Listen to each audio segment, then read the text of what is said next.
水腫係老人家常見嘅疾病，表現為眼簾、頭面、四肢、腰背，甚至全身浮腫嘅症狀。喺中醫傳統理論入面，津液嘅運化同肺、脾、腎、膀胱、三焦等臟腑息息相關。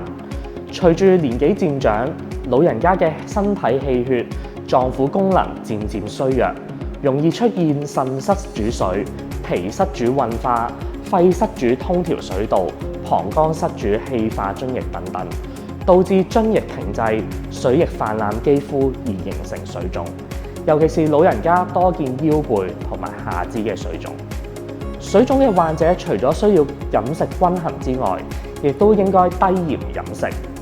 患者平時可以用茯苓、薏苡仁、山姜、白術、白扁豆、陳皮等等中藥材作為湯料，有助健脾利水消腫。同時，亦都應該有規律咁樣運動，促進氣血嘅運行。瞓覺嗰陣可以抬高雙腳15到20 cm， 有助減少下肢水腫。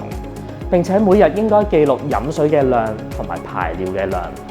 如果出現小便減少、不利或者呼吸困難、喘促、胸悶心悸等等，就應該馬上求醫。如果有任何疑問，可以向中醫師查詢。如果想了解更多嘅資訊，可以嚟到即將嘅 Health Expo。